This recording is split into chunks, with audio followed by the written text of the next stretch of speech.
February. Know what happens in February? PUBG. PUBG. Thunder Tier 1.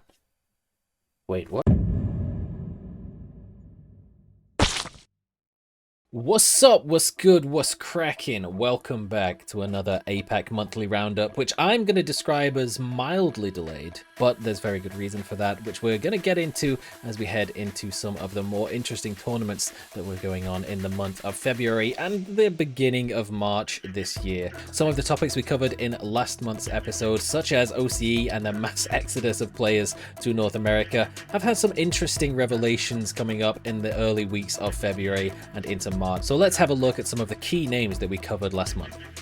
Firstly, the rumours of Waikika Mukau making a move to the gas cans were proven true as they announced their updated roster, with him alongside New Zealand resident Nikos. Flood would join his former Fury teammate on making the move to North America, as ex-Oath, ex-Yahoo were picked up by E-United.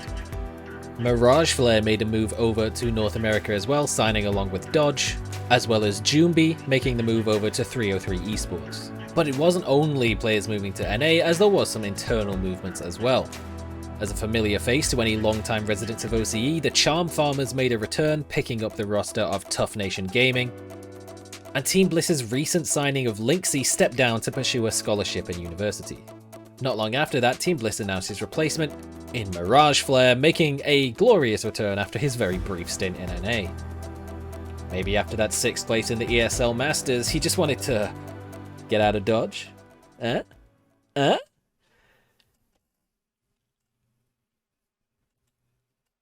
Also, former Team Bliss player Arrow won that Neo Tokyo NFT tournament thing at the start of February, which is cool, I guess. In terms of actual tournaments in OCE, it's been a very slow start to the year, with LPL experiencing major delays to their Pro Series, which is a bit of a blow to me personally as a member of the LPL broadcast team. Thankfully, we didn't have to wait all too long for OCE Org With You With Me to announce that they'd be operating a tournament to fill the gap in playtime. An event totaling 3 weeks, including a week of qualifiers with a 32-team split lobby into 2 groups. Group A, hosted by Darth Bananas on his channel, saw the Rabid Rabbits claim first place with 3 wins, continuing their run of form from last month's tournaments. And in the end, it's gonna be the Rabid Rabbits. Closely following behind them was Team Rain, equaling them on wins, and with big individual plays securing them 2nd place in the lobby. Now, you have the last remaining player. Oh my god, Shook, 1v4. Group B, which was hosted by Happy Gilmore, was nowhere near as close, with Team Bliss dominating with 6 winner-winner chicken dinners, including 4 in a row on day number 2. I don't know what to say.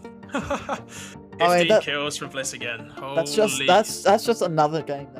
The top 8 from each lobby qualified to the 20-game finals spread over 2 weeks, hosted on the With You With Me channel by myself and your average Australian psychopath who is doing things like getting PUBG shaved into the side of his head and popping shoeies on stream.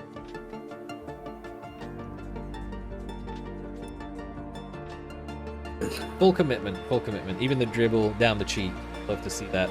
Do we love to see that? I'm not sure that we do. Despite the absolute carnage taking place on camera, somehow the games managed to be even more deadly, with after 10 games played across the first week, Rabid Rabbits and Team Bliss neck and neck, tied on points and on kills coming into the 2nd week. Mr. Worldwide would claim a couple of wins in a late bid for 2nd, but were held off by Team Bliss, who managed to secure 2nd place with a victory in the penultimate game and set themselves up for an opportunity to try and push onto the Rabid Rabbits and claim 1st place by the end of the event. Unfortunately for Team Bliss, Imminence had other ideas and pranked them at the start of the final game, leaving the final kill to go over to the Rabid Rabbits themselves. Poetic, really. He just rocks up to be the man, put Team Bliss out of their misery. Who would not be satisfied with winning the event there and then, but would go on to win the final game as well. Oh no. Finishing the game. So the Rabid Rabbits are confirmed as the champions of OCE for now, but as all of their team now competes in North America, we won't be seeing them in the PCS APAC qualifiers in the next few weeks. So those 2 slots available to OCE to go up against the best in the APAC region are still very much up for grabs. Some of those waiting to meet them on the international stage will be the teams qualifying through Vietnam. With a lot of rumours of roster shuffles in January, it's good to finally have confirmation of exactly how our teams are going to be looking, including Icarus Cyber announcing Young B as their 4th player.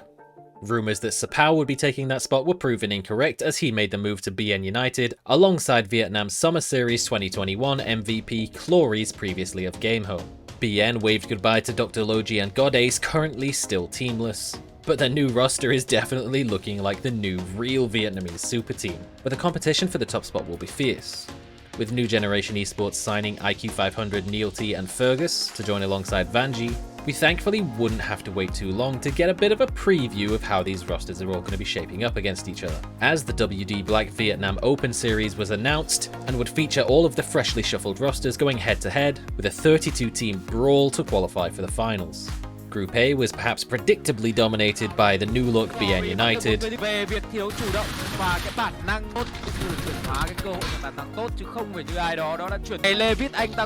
the Expendables, two veteran Vietnamese rosters who rounded out the 10-game series with a huge lead in the top two. Things were slightly closer in Group B, with Unicorn Phoenix Da Nang picking up 3 wins across the group stages, and Cerberus Esports following suit, including the fabled Shelter ending where everyone just dies to the zone.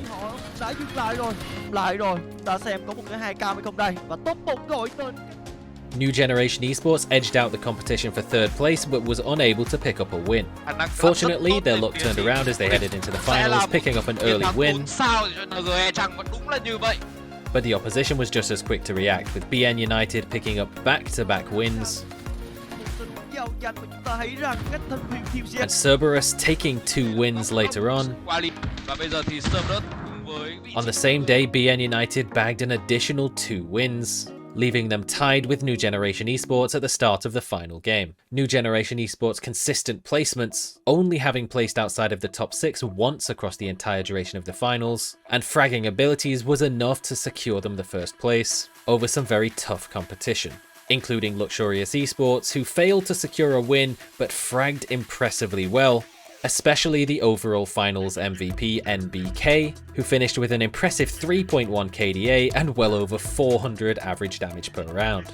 The Vietnam Open Series took place alongside the Nemo TV Pro Series, a 2-week event using a weekly series format complete with rank decision, weekly finals, and prize money placement. With 3 groups consisting of 24 teams playing a round robin in the rank decision, we were always looking like we're in for a fun event.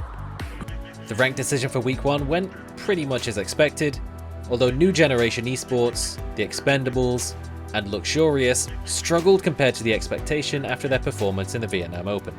In the Week 1 finals, BN United picked up 3 wins in games 2, 4, and 6, which was enough to secure 1st place despite a fairly lackluster day 2, but it did allow opportunities for Cerberus and Icarus Cyber to both pick up some wins and close the gap somewhat, as well as claiming some prize money at the end of week number 1. Week 2's rank decision was a little bit of a change of pace, as Cerberus Esports came in and absolutely dominated the competition, and saw a tight battle for 2nd place between Luxurious Esports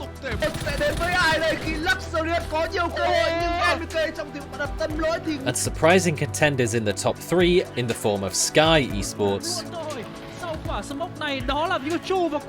who put up a good battle, but in the end it was only the rank decision, so all of the usual suspects would qualify for the weekly finals, even with both Bao Nam United and Unicorn Phoenix Da Nang struggling but getting the job done in the end. The struggles wouldn't last long for Unicorn Phoenix though, as they would go on to slaughter the lobby in the weekly finals, with winner-winner chicken dinners in games 2, 4, and 5.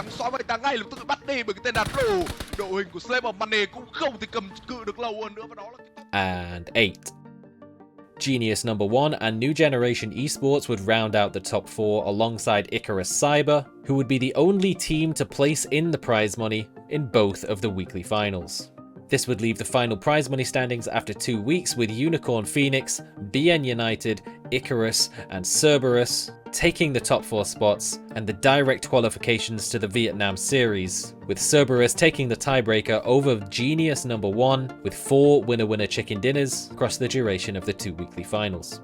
The remaining 8 teams from the top 12 would go on to receive invites to the PVS Contenders stage, which will be happening very soon and will be covered in March's video, so stay tuned for that.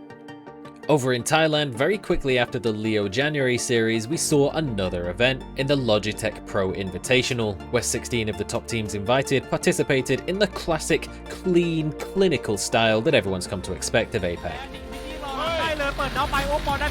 Made in Thailand started the event off strong with 2 wins in 6 games on day 1.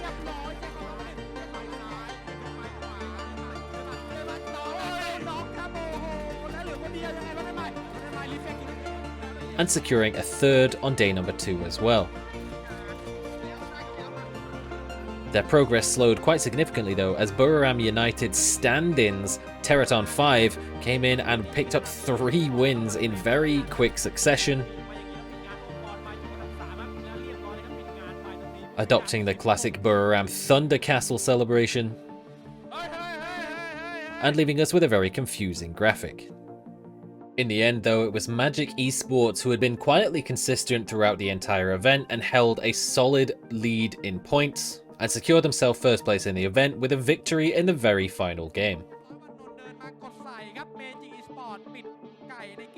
The combination of Buriram / Theraton 5 took 2nd place, and I'm sure there was some arguments about how to split the prize pool between the 2 teams.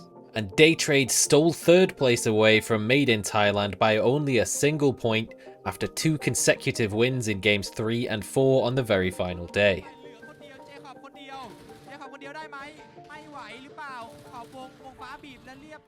Not long after this event concluded, we were back over to Leo for another round of action, this time for the Leo Thailand Series, featuring a talent lineup of absolute legends on the mic in more ways than one.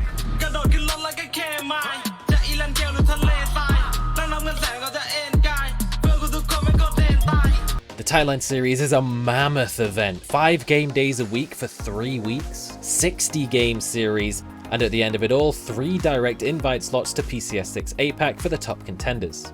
Of course, a 3-week event is a lot to try and cover in a video. We're trying to keep this under 20 minutes, but rest assured there was plenty of hype moments throughout the first couple of weeks.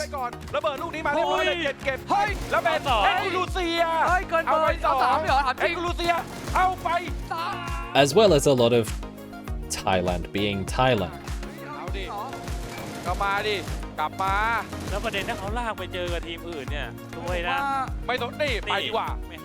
But towards the end of the 3rd week, we had an incredibly tight title race between Attack All Around, Daytrade, Made in Thailand, and Magic Esports. Made in Thailand was slightly trailing, but came back with a big win in game number 59, the penultimate game of the series, which left absolutely everything on the line for the final game, with only a 3-point difference between themselves and Magic Esports, being the difference between a direct invite to PCS6 APAC and having to play through the Thailand Open Series. In the final game, Magic Esports took an early loss at the hands of Valdis, shortly before being breached and wiped by Zirkus Esports, leaving the door wide open for Made in Thailand to make a push to qualify. An opportunity that they swiftly responded to by getting caught in the blue zone and dying. But crucially, the points that they were able to pick up before dying were just enough to claim the top 3 and the all-important slot at PCS6 APAC alongside Attack All Around and Daytrade Gaming. A nice little bonus is Escalucius getting a skin line in game, which looks pretty badass. Alongside the Thailand Series was the Thailand Championship, the sort of tier 2 level of the Thailand Series, where teams were competing for a spot in the next season of the Thailand Series. Things got off to a bit of a rocky start for a lot of teams, with some thriving in the chaos. But as the Thailand Championship is only a 2 games per week series, it was much less of a mountain to climb to get back on top. Theraton 5 proved exactly this, with bouncing back very quickly with 2 wins in quick succession at the beginning of the final week.